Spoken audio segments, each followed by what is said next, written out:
This is a game-changing golf tip which is going to help you develop your impact position, hit the golf ball first and move your low point ahead of the golf ball every single time that you hit an iron shot. One issue we see on a regular occurrence with a lot of golfers that struggle with a club coming into impact where the club essentially hits the ground, it bottoms out before the golf ball. We get into impact, we see this position where the elbows disconnect. So instead of the right elbow working closer to the left elbow, almost feel there's a race between the left elbow and the right elbow.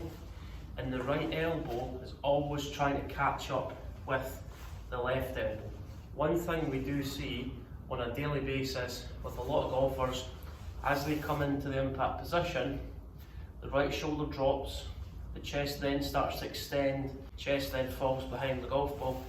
The only way we're going to get the club to the golf ball is we have to release all our angles too early. So you really start to see that right arm straighten too quickly, where the right elbow falls back, the right hand overtakes the right elbow, and then the right arm extends too quickly. What's going to happen from there, the leading edge rises, the club reaches the ground too early where the golf ball is located. Create a letter V between left shoulder, left hand, right shoulder to right hand. We want to maintain that V all the way through the shot or the triangle. We see a lot of golfers who get into the impact position where that starts to buckle. So the elbows separate, the hands start to elevate off the ground. As you initiate the backswing into the downswing, you're always going to let your right elbow work ahead of your right hip, then the forearm, then the right hand. Many golfers who struggle with releasing the club early from the top, we get really narrow in the backswing. That angle has to widen. The wrist angle goes first, then the forearm, then the elbow. So we straighten the right arm too quickly. Hand goes first, then the forearm, then the elbow, and we lose our angles too quickly. Right elbow lowers first, then the right forearm, and then the right wrist starts to extend down towards the ground. So great drill you can use. Take your left hand, hook it back around your right elbow. The feeling from here is I'm going to let my right elbow slide down my left arm. That's the feeling. So take your left hand, connect it to the middle of your body, then really feel from here. My right elbow is going to slide down my left arm. I almost feel like you're pulling the grip end of the club through, but that's just a feeling. Right elbow to work into the middle of your body, then the right forearm, and then the right wrist starts to extend down towards the ground. So in that sequence, it's going to be right elbow into the middle of your body before your right forearm, then the right wrist starts to extend down towards the ground, and the grip end of the club, we're not driving the grip end of the club down the target line where this left elbow and left arm starts to separate. My right elbow always leads my right forearm, and my right wrist starts to extend down towards the ground. Right palm facing the ground is a subtle feeling that's going to help you achieve that. My hands are just left of the middle of my chest.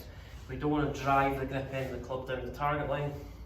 That's where the club head gets too high compared to the grip end of the club, and then we're going to have to get the club to lower to the ground, and then that's where we'll start to tilt back, have this high finish through impact. Right forearm should face gently towards the sky, line up with your right bicep. So right elbow, right forearm, and then the right wrist starts to extend down towards the ground. That's going to take loft off the club face. Always going to allow the grip end of the club to lead the club head, and then through impact, I'm going to start to extend and rotate towards my intended target. As I get from the top of the backswing into the downswing, many golfers struggle where the left shoulder starts to elevate. We're trying to get into this impact position where the left shoulder is going to be positioned over the left foot.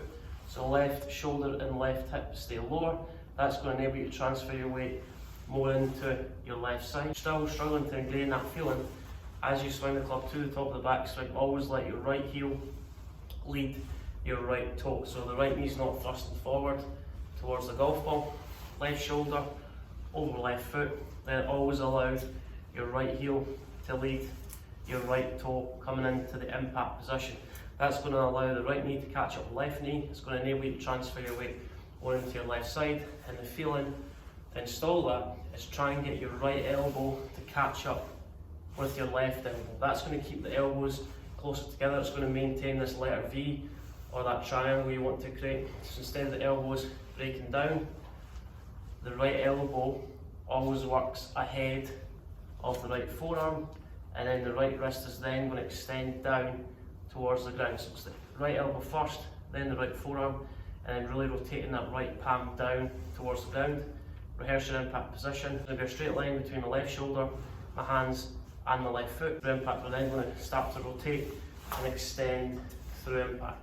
So feeling to install that is always allow your right elbow to catch up with your left elbow. So my right elbow is going to work ahead of my right hip, then the forearm, then the right wrist. I'm trying to feed my right elbow through to catch up with my left elbow. That's going to keep the hands close to the body. It's going to allow the arms and body to work together. So swing to the top, shift to the left, right elbow ahead of the right hip, then the forearm, then the right wrist, extending down towards the ground. Right elbow is going to catch up with left elbow, then the hands are going to work around my left hip on the way through, and they're going to work up and back. So chest and belt will go facing forward. That is your feeling. So right elbow in front of the right hip, then right elbow to catch up with your left elbow. That's going to keep some connection between your arms and body. And it's going to allow us to keep that flexion in the right arm for longer. Then the right arm really starts to extend through impact. So right palm facing the target is a good feeling that's going to help you achieve that. Allow your right elbow to catch up with your left elbow. That's the feeling. Do this at half speed. That's going to help you function the right arm better. And then right elbow ahead of right hip, and then right elbow to catch up with your left elbow. That's your feeling that's going to help you. Hit the golf ball first, take loft off the golf club, and move your low point ahead of the golf ball every single time that you hit a golf shot. There's a couple of ideas that's going to help you improve your ball strike in no time. Comment below with your biggest golf achievement in 2025. Also like and subscribe to the channel. Follow me on the Skillist app if you want to receive a free online golf lesson. Follow me under Jamie Allen. Upload a video swing and I'll get back to you within one working day.